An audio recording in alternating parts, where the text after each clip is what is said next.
What's going on, guys? Welcome back to the garage. Today, got another task to complete on the Subaru. This one should be fairly simple. Basically, today I had the car out for a bit of a test drive. It was nice and sunny, so I just put a day plate on it. It felt good, it sounded good, but it was a little bit off. Kind of, you know when you're driving by like a barrier and you kind of hear like your car echoing back at you? I noticed that my turbo was fluttering a little bit and I was like, ooh, that sounds pretty good, but it's definitely not right. So I knew something was up, and I noticed that my blow-off valve didn't sound as loud as it used to, and some of the numbers on my access port were a little bit off. So when I got home, I popped the hood and noticed that the piston was actually sort of stuck open. So it definitely needs to be taken apart and lubed up. And I think the issue there was when I was testing for boost leaks and spraying soapy water all over the place. Some of the soapy water got in there and maybe washed off some of the lubricant, or potentially some goo or something got in there and is kind of jamming it up. So hopefully there's no damage to the actual cylinder or the bore of the blow-off valve. Yeah, anyways, let's get into it. So on my STI, I'm running the Turbosmart dual port, and if you can see in here, this is like a piston design. When I came home from my drive, I noticed that the piston was sort of stuck halfway open, and if I pressed on it and pushed it, it kind of sprung back down. So that definitely tells me that something's jamming up and it doesn't have enough lubricant on it. This process should be fairly similar to all the other blow-off valves that Turbosmart offers, and it's a fairly simple process. There's just a couple things that you have to keep in mind. So essentially what we're going to do here is we're going to start by removing this vacuum line, and then we're going to unscrew this cap all the way off. And you want to be careful when doing this because there is a spring under here and you don't want this to go flying, damaging the part or potentially hurting yourself. So maybe some eye protection is a good idea. Yeah, for me, I'm going to just mark this so I can count the number of turns so I can get this back to its original spot. And yeah, once we've got this off, we can go ahead and start cleaning it and go over the lubrication process.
So careful when you take this out because there will be an O-ring on the end of it.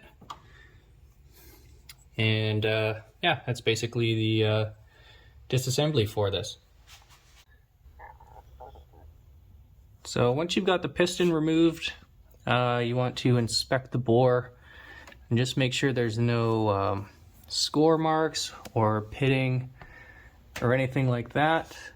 Ours looks pretty good.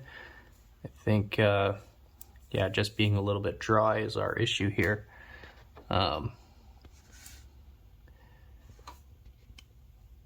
Get a good look in there. So yeah, our bore looks good. I think that's just a bit of dirt. So you can go ahead and clean this with a paper towel, something that's not going to scratch the inside of this, and just wipe any debris out of there. So I've just got a shop towel here with a little bit of brake cleaner on it. Just wiping out the bore.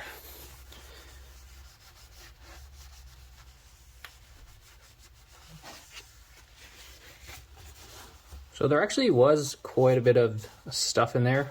That might have actually just been from the edge here, but definitely picking up a little bit of junk in there.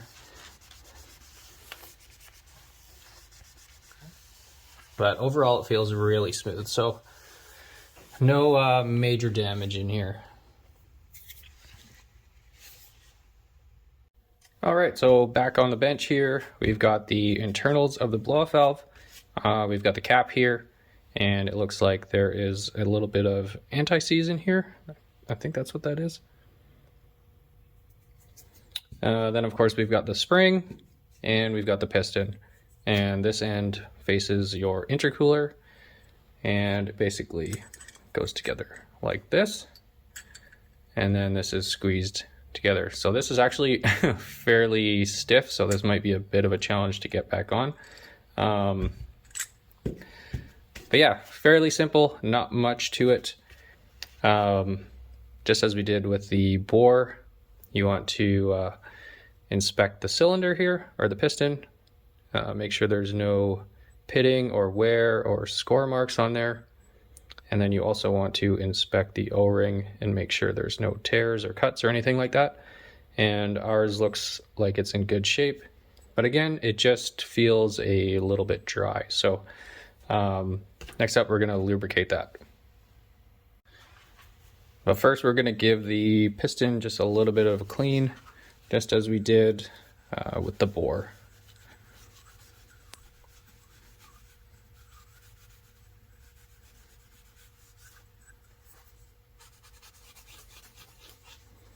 So I think that little bit of brown stain there is just some of the residual oil that's been left over. It doesn't seem like there's any dirt or sort of foreign debris stuck on this thing, so I think we're in pretty good shape. So when it comes to lubricating the piston and the bore, you can't just use any sort of lubricant. You don't want to use like WD-40 or grease or anything like that. Turbosmart is fairly specific in what you need to use to lubricate this. You can either use their own sort of, I think it's called multi-spray. It's like a very thin viscous oil, or you can use sewing machine oil. But in my case, which is also recommended, is hydraulic oil. And the reason for that is it's really thin and it flows really well. So you don't want anything that's really sticky or gonna sort of inhibit this thing from moving back and forth. Yeah, definitely don't use like petroleum jelly or anything like that. So you definitely want to use what Turbosmart recommends, and yeah, just list those sort of things on the install instructions for the blow-off valve. So yeah, just good hydraulic oil, sewing machine oil, or Turbosmart's own spray oil.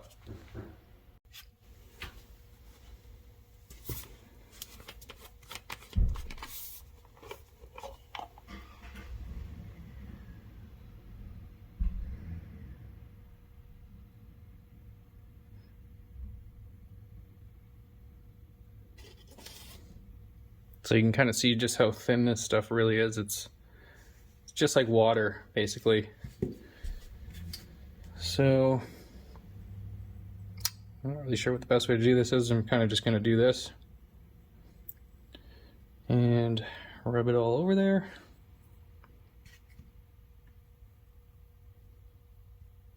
I'm sure somebody's going to say I need to be wearing gloves or I shouldn't be touching this, but yeah, whatever.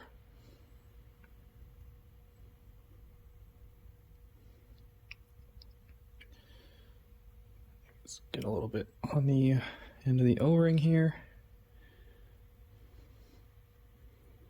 So you probably don't want too much, but yeah, just make sure that the whole thing is sort of evenly covered. And just like you saw there, it definitely gets slippery, so take care not to drop this.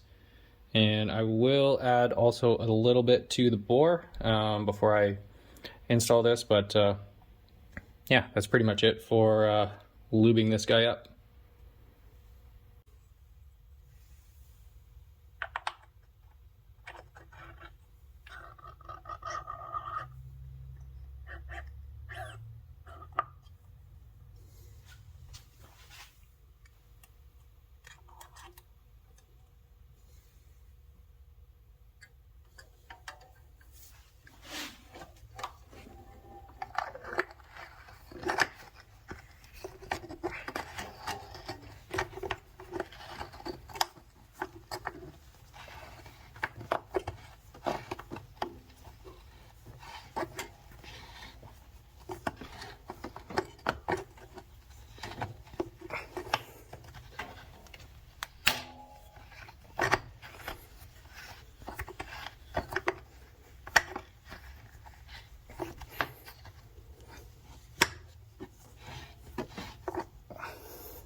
Whew.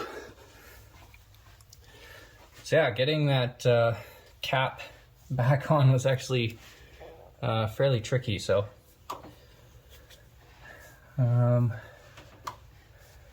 we'll just get this back to the point where essentially you're back at square one with your initial install. You've got the cap on far enough back that you can see the first O-ring, and if you've made a mark on here, basically you can just spin this back on to where it was and you should be good to go.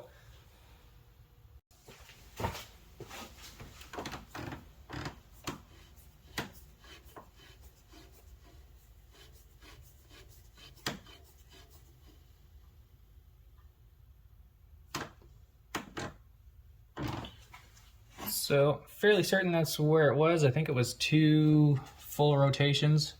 So we'll go ahead and hook up our vacuum line, and we'll make sure to add a zip tie.